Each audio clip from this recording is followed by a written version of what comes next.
La formación cívica y ética en el desarrollo social y personal. Naturaleza humana. Diversos filósofos a lo largo de la historia han reflexionado sobre lo que es el ser humano. Sin embargo, el concepto de naturaleza humana, al menos en Occidente, comenzó en Grecia. Aristóteles, por ejemplo, hizo algunas de las declaraciones más destacadas sobre la naturaleza humana, como son las siguientes. El hombre es un animal conyugal, lo que significa que nace para unirse con otro cuando es adulto, construyendo así un hogar y contribuir a la conformación de la sociedad. El hombre es un animal político, lo que significa que cuenta con una propensión innata a desarrollar comunidades, a unirse con otros humanos y crear comunidades más complejas con una división del trabajo y una legislación. Además, el ser humano es un ser mimético, es decir, que tiene una inclinación por imitar y por integrarse a la naturaleza, sirviéndose de ella a su beneficio. Otra sería que el ser humano es un ser lingüístico, que nace con la facultad del lenguaje y por medio de éste se relaciona con los demás individuos y se integra a la sociedad. Capacidad para pensar y juzgar las propias acciones. Los seres humanos somos capaces de pensar, decidir voluntariamente y juzgar nuestros actos, gracias a que utilizamos la razón, a diferencia de los animales que solo utilizan sus instintos. La razón nos permite moldear nuestra conducta de acuerdo con principios y valores que son la base de la formación cívica y ética. El uso de la razón nos permite comprender procesos, mecanismos, causas y consecuencias. Podemos buscar información, procesarla y utilizarla productivamente. Gracias a la razón podemos prevenir, evitar, corregir, planear, premiar, condenar y hacernos responsables de nuestros actos. Libertad para elegir responsablemente. La libertad para elegir y decidir no solo es un derecho, también es una capacidad personal para actuar responsablemente entre diversas posibilidades, guiados por nuestros valores, convicciones y sentimientos, asumiendo las consecuencias de nuestros actos. Autonomía moral. La autonomía moral es la capacidad de un ser humano racional de poder tomar sus decisiones, aplicando en sí mismo la ley de la moralidad objetiva, pero de manera voluntaria, consciente, auténtica, independiente y libre de influencias o intervenciones de otras personas. La autonomía moral niega completamente que agentes supernaturales, como la suerte o las deidades, hayan determinado lo bueno y lo malo, y se lo hayan otorgado a los humanos para que tuvieran sensibilidad moral y fuera su guía en la vida. El filósofo Emmanuel Kant estableció dos tipos de imperativos. Imperativo hipotético. El imperativo hipotético es un principio práctico, objetivo, en el sentido de que vale para todos los seres racionales, pero es un imperativo condicionado, lo que significa que el deber que en él está implicado no es absoluto. Es condicionado e hipotético, porque está subordinado a que el sujeto quiera un fin determinado, de modo que el sujeto puede liberarse de dicho deber renunciando al fin que se propone. Este imperativo se formula como una proposición hipotética o condicional. Si P, entonces Q, es decir, si yo quiero X, un fin, entonces debo buscar Y, un medio.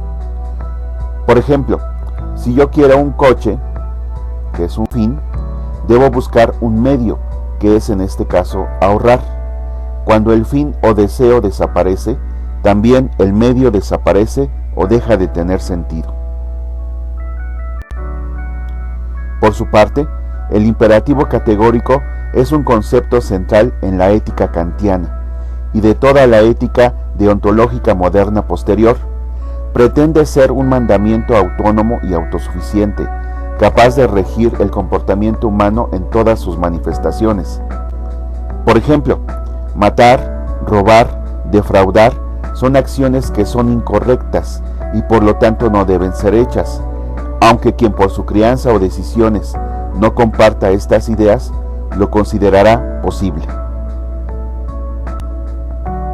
Conciencia moral.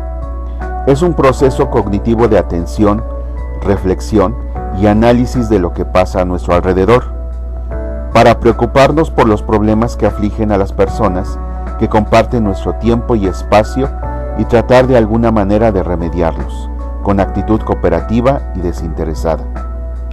Conciencia moral individual. Los actos mediante los cuales el individuo acata o infringe la norma moral constituye la moralidad subjetiva, porque únicamente los realiza un sujeto ante una sociedad. Sabemos que el actuar del individuo siempre se realiza por ciertos fines, porque todo el que hace algo lo hace con un fin, a menos que esté distraído o no controle su razón. La persona desde su infancia se encuentra sujeta a una influencia social, bajo la cual va forjando sus ideas morales y sus modelos de conducta moral. La conciencia moral individual es dinámica, variada y comprende las exigencias generales dirigidas a todos los ciudadanos de una sociedad. Construcción social de la moral. La moral es una consecuencia de la socialización. Se construye la moral desde la socialización en muchos espacios como la familia, la escuela, la colonia y los valores en los que se ha crecido. La empatía y el diálogo juegan un papel muy importante. La empatía es la capacidad de entender las necesidades, sentimientos y problemas de los demás. El diálogo es un aspecto fundamental en nuestras relaciones, que nos permite interrelacionarnos con los demás adecuadamente y evitar conflictos y malos entendidos, debido a la falta de comunicación.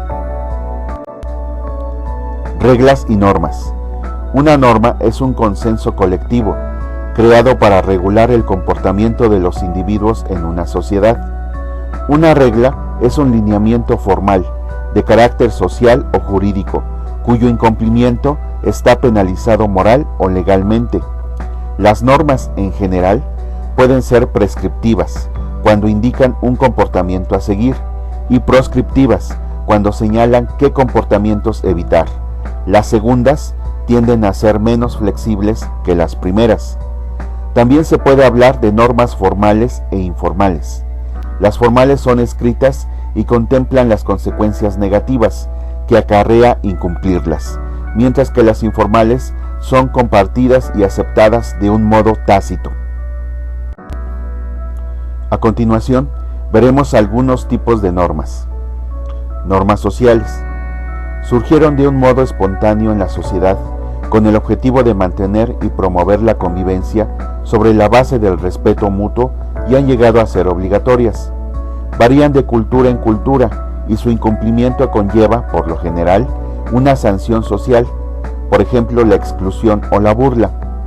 Por ejemplo, saltarse las normas de convivencia escolar puede llevar a la expulsión o al castigo. Muchas de las normas sociales dan pie a la elaboración y promulgación de normas legales por parte de las instituciones del Estado. Esto es así porque muchas veces las normas sociales ayudan a impedir las pequeñas infracciones que se pueden dar en una sociedad. Ejemplos de normas sociales serían saludar y despedirse de las personas al tener contacto con ellas. Por ejemplo, también ceder un asiento público a una persona que lo necesita más, como una persona de la tercera edad, una mujer embarazada o un enfermo.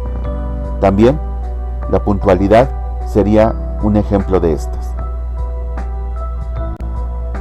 Normas morales.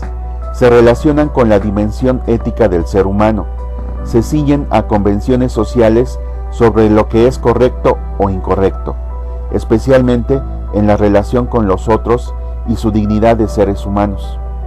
Su complejidad radica en que su cumplimiento remite a la conciencia individual y por lo tanto infringirlas conlleva culpa o remordimiento. Se vinculan con las normas religiosas, puesto que estas últimas pueden configurar muchos aspectos de la conciencia individual. Respetar a los padres es una norma moral que desarrollan la mayoría de las personas desde pequeñas. Otros ejemplos de normas morales serían no mentir y ser fiel a la pareja. Normas religiosas son pautas de comportamiento que se espera de un seguidor o creyente en una determinada filosofía religiosa. Normalmente están escritas en los documentos fundacionales de la religión a la que se pertenece, y su incumplimiento suele estar referido a una sanción en el plano espiritual. Inciden de modo importante en las normas morales que respetan quienes comparten una religión. La misa dominical es una norma religiosa del catolicismo. Un ejemplo de norma religiosa sería también el consumo de cerdo, que está prohibido para los judíos y musulmanes.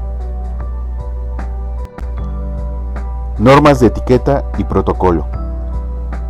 Rigen la actuación en determinados escenarios sociales, como una fiesta o una cena.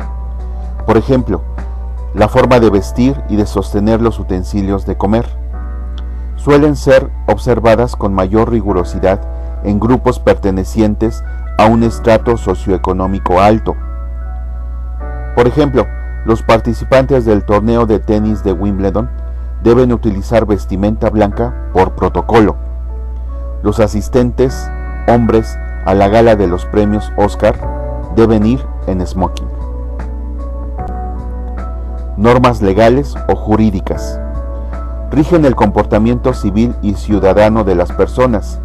Suelen ser dictadas por las instituciones que rigen la sociedad y su incumplimiento puede acarrear sanciones administrativas, como multas, o penales, como la cárcel.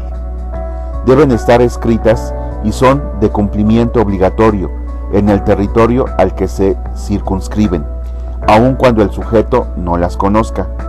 Ayudan a prevenir infracciones y delitos más serios y costosos que pueden tener lugar en una sociedad dada. El conjunto de este tipo de normas constituye el derecho, y las más importantes de ellas se reflejan de manera explícita en la Constitución. Ejemplos de normas jurídicas son: vender productos alimenticios sin licencia. No se puede asesinar a un ser humano.